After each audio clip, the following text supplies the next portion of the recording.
बिस्मिल्लाहिर्रहमानिर्रहीम। अस्सलाम वालेकुम नाज़रीन, मैं अहमद फ़वाद हूँ और आप मेरा यूट्यूब चैनल देख रहे हैं। नाज़रीन, शाहिद खाकान अब्बासी और ख्वाजा आसिफ, इन दोनों के हवाले से बड़ी बुरी खबरें हैं, वो आपके साथ मैं शेयर करूँगा। शाहिद खाकान अब्बासी को फारिग कर दिया गया है, उनको निकालने का जो फ़ैसला है वो किया गया है, क्योंकि शाहिद खाकान अब्बासी इस वक्त कुछ चीज़ें ऐसी कह रहे हैं जो कि नून लीग के राज और भांडे उनके फोड़ रही है। कुछ तफसीलात आपके साथ मैं इस हवाले से शेयर करूंगा कि क्या शाहिद खाकान अब्बासी के ख़िलाफ़ फ़ैसला किया गया है।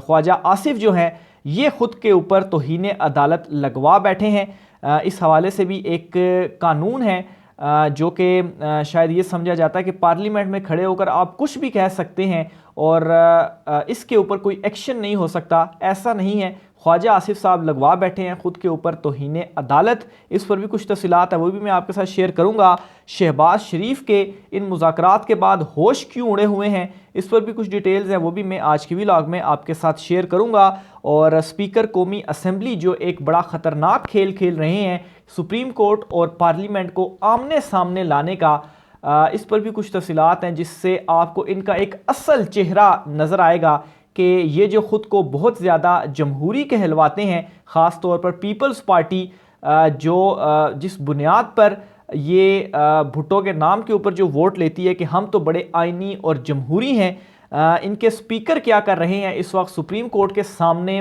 पार्लियामेंट को खड़ा करने की जो एक पूरी कोशिश की जा रही है, इस पर भी कुछ तफसीलात आपके सामने रखूंगा। सबसे पहले तो शाहिद खाकान अब्बासी के ऊपर मैं आता हूं, उनके साथ क्या मामला होने जा रहा है।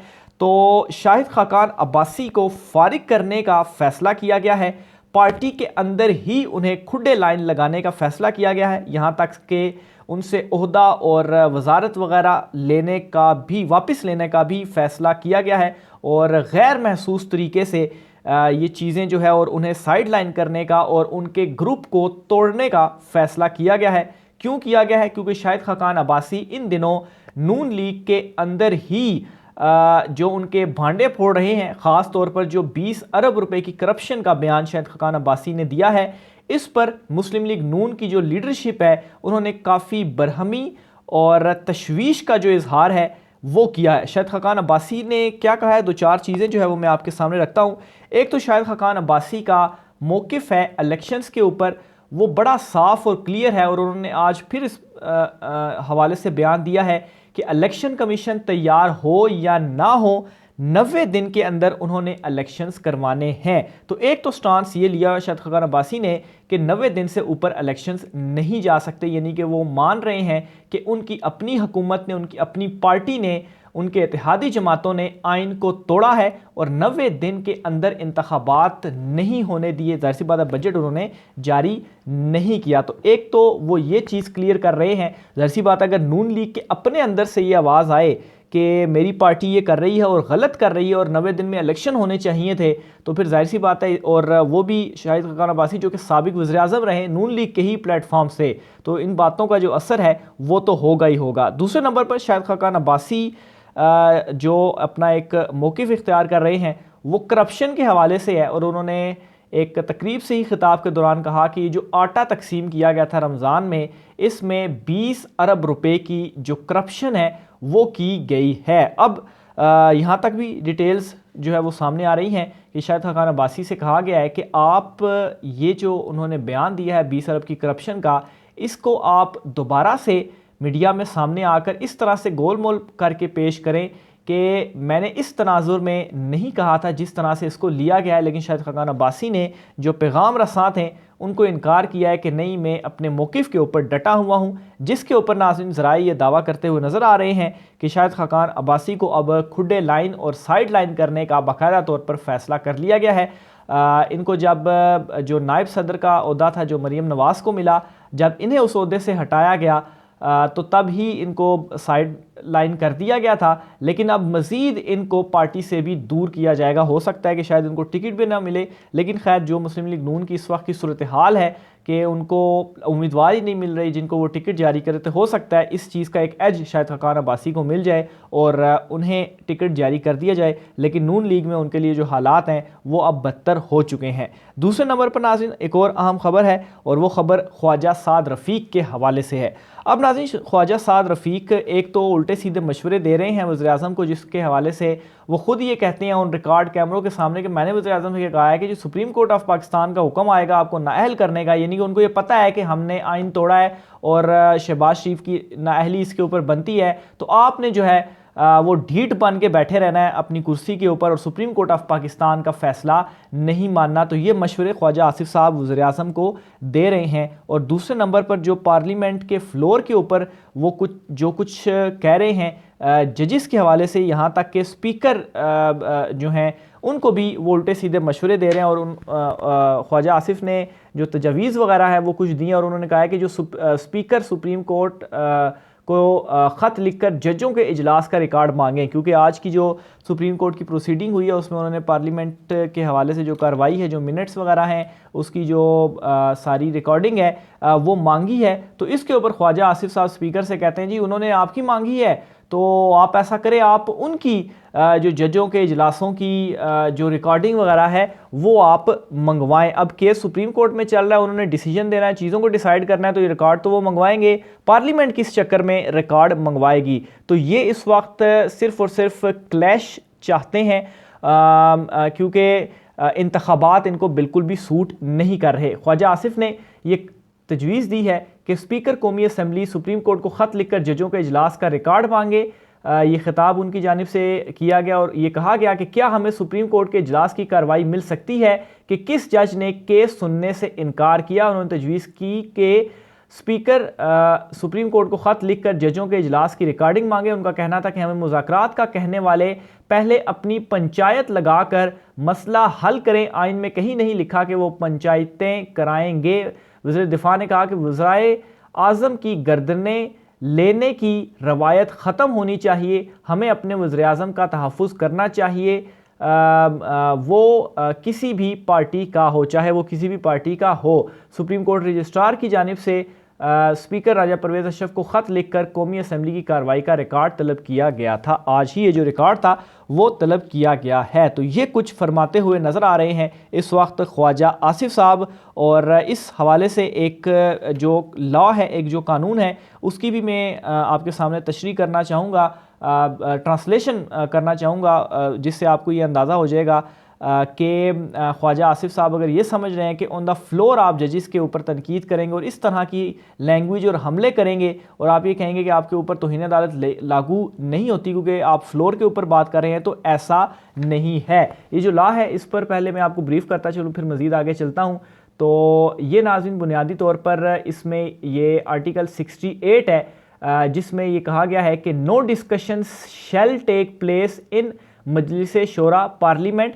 अब with respect to the conduct of any जज of supreme court or of a high court in the discharge of his duties. तो ये बहुत ही क्लियर इसके अंदर लिखा हुआ है, लेकिन उसके बावजूद ख्वाजा आसिफ साहब जो हैं वो ये गुफ्तगू करते हुए नज़र आ रहे हैं। और जो रीज़न है वो ऐसा कर क्यों रहे हैं, इसकी रीज़न सिर्फ और सिर्फ एक ही है कि वो किसी तरीके से पार्लियामेंट को सुप्रीम कोर्ट के सामने लाकर खड़ा करना चाहते हैं। और इस सिलसिले में जो एक कानून की तैयारी जिस पर की जा रही थी, ये बिल तैयार किया जा चुका है तौहीन पार्लियामेंट का, और इसे पार्लियामेंट में कुछ दिनों में ही पेश करने का भी फैसला कर लिया गया है।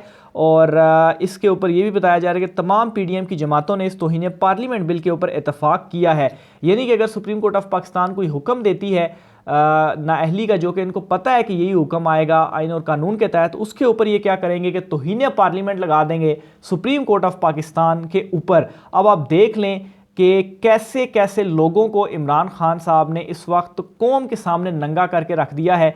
ये जो तमाम तर चीज़ें मुस्लिम लीग नून करती आई है, ये सिर्फ तारीख़ की किताबों में मिलती रही है या कुछ हाई ऑफिशियल्स जो थे या कुछ बड़े सहाफ़ी ये बातें बताते हुए नज़र आया करते थे, लेकिन इन बातों पर उस वक्त उस तरह से बिलीव नहीं किया जाता था या आम आदमी तक ये बातें नहीं पहुंच पाती थी। लेकिन इमरान खान के क्रेडिट पे जो सबसे बड़ी बात है कि उसने सबको नंगा करके रख दिया है। सबकी हकीकत इमरान खान साहब ने एक आम आदमी के सामने भी खोल कर रख दी है। अब मौजूदा सिचुएशन के ऊपर एक आम आदमी को भी ये मालूम है कि तमाम तर चीज़ों के पीछे कौन है और कौन ये क्यों करा रहा है, और सिर्फ सुप्रीम कोर्ट ऑफ पाकिस्तान के फैसले के ऊपर असरअंदाज होने के लिए कि सुप्रीम कोर्ट ऑफ पाकिस्तान जो है वो पीछे हो जाए और कोई फैसला वो ना दे। हालांकि साफ साफ खिलाफ वर्जी की गई है आइन की और 90 रोज़ के अंदर जो इंतखाबात हैं वो आपकी जानिब से नहीं करवाए गए। तो बहरहाल ख्वाजा आसिफ साहब का भी जो नंबर है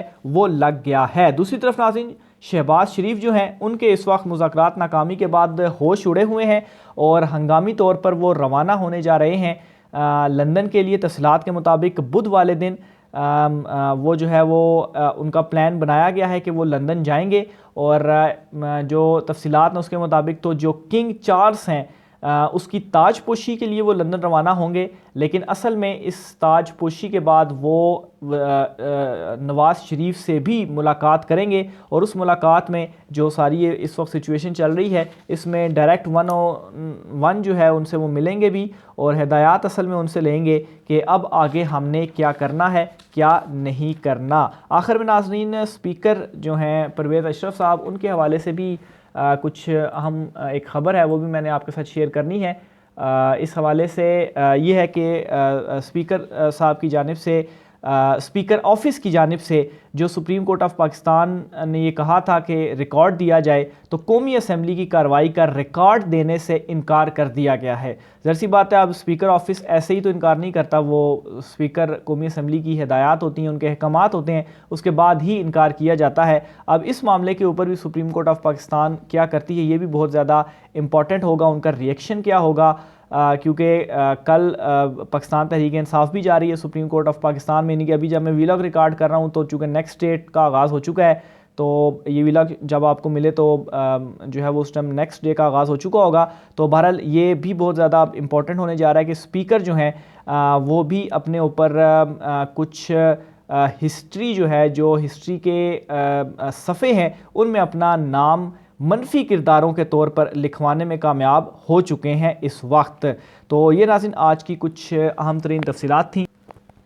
एक चीज़ जो है वो रह गई थी, वो भी बड़ी इंपॉर्टेंट है, वो मैं आपके साथ शेयर करना चाहूँगा। वही मैं अपने पेपर्स के ऊपर जो नोट्स मैंने आपके लिए रेडी किए थे, मैं देख रहा था कि क्या चीज़ रह गई है। तो बहरहाल ये जो चेयरमैन APC हैं नूर आलम ख़ान साहब, इनकी जानिब से भी इन्होंने भी ये सोचा कि अब इस वक्त तमाम तर लोग जो हैं वो तारीख़ या नंगे हो रहे हैं, तो मैं क्यों पीछे रहूं, हालांकि आप ऑलरेडी इमरान खान साहब ने आपको एक्सपोज कर दिया है। तो बहरहाल चेयरमैन APC का रजिस्ट्रार सुप्रीम कोर्ट के वारंट जारी करने का ऐलान, तो ये देख लें जनाब। और जो इसकी रीज़न है ये पहले मैं ख़बर आपके सामने रखता हूँ, फिर उसके बाद मज़ीद इस पर आता हूँ। तो मामला ऐसे है जी कि chairman public accounts committee APC Noor Alam Khan ने रजिस्ट्रार सुप्रीम कोर्ट की अदम हाज़िरी पर वारंट जारी करने का ऐलान कर दिया है। तो ये देख लें सुप्रीम कोर्ट ऑफ पाकिस्तान से किस किस स्टेज पर पार्लियामेंट का इस्तेमाल करते हुए मुहाज़राई की जा रही है। कौमी असम्बली इजलास से खिताब में नूर आलम खान ने कहा कि आइन मुझे इजाज़त देता है, सुप्रीम कोर्ट का ऑफिसर नहीं आता तो वारंट जारी होंगे। तो आइन आपको अगर ये इजाज़त देता है बकौल आपके, तो आइन आपको 90 दिन से ऊपर इंतखाबात ले जाने की इजाज़त देता है या नहीं देता, लेकिन आप तो इस वक्त की हुकूमत का हिस्सा ही हैं। उन्होंने इस मौके पर पार्लियामेंट की कार्रवाई से मुतल्लिक आइन ऐवान में पढ़कर सुना दिया और कहा कि आइन कहता है कोई भी मेंबर जो पार्लियामेंट में कहता है इसे कोई नहीं बुला सकता। और ये दावा कर रहे हैं कि कोई नहीं बुला सकता, इस पर मैंने आपके सामने ये आर्टिकल 68 जो है वो पढ़कर सामने रखा है कि जजिस के ख़िलाफ़ अगर आप इस तरह की गुफ्तगू करेंगे तो फिर उसके बाद ये जो डिस्कशन है आप फ्लोर के ऊपर कर नहीं सकते, यानी कि no discussion shall take place. लेकिन आपने जो है वो ये की डिस्कशन और एक किस्म का ये आइन ही था जिसकी आपने खिलाफ वर्जी की। तो मज़ीद वो ये कहते हैं कि स्पीकर कौमी असम्बली और मेरा कुछ कहा आइन के तहत है। कौमी असम्बली के ऑफिसर भी पार्लियामेंट की कार्रवाई किसी कोर्ट को देने के जवाबदार नहीं। उनका कहना था कि कोई भी अदालत हो पार्लियामेंट की प्रोसीडिंग नहीं मांग सकती। इसी आइन में APC या कोई भी कमेटी अदालत से रिकॉर्ड मांग सकती है। नूर आलम खान ने यह भी कहा कि कौमी असम्बली इजलास से आइन की खिलाफ वर्जी हो रही है। कौमी असम्बली इजलास इस आइन की खिलाफ वर्जी हो रही है, ये उन्होंने इजलास में कहा। APC किसी भी कोर्ट, वजारत या इदारे के कागजात चेक कर सकती है। उन्होंने कहा कि एक लेटर रजिस्ट्रार सुप्रीम कोर्ट का APC में पड़ा हुआ है, क्या हमें ये इख्तियार हासिल नहीं हम इनकी कार्रवाई को चेक कर सकें। तो खैर इन्होंने कहा कि मैं इस सारे मामले में पीछे क्यों हूँ, तो इस तरह की जो तकरीर है वो भी इन्होंने झड़ दी। बहरहाल आपका किरदार क्या रहा है, कैसे आप लौटे हुए पाकिस्तान तहरीक इंसाफ के टिकट पर जीत कर आपने जो धोखा दिया, ये सबको मालूम है। आज की व्लॉग से इतना ही, राय का इज़हार कीजिएगा। मुझे इजाज़त दीजिए, अल्लाह हाफिज़।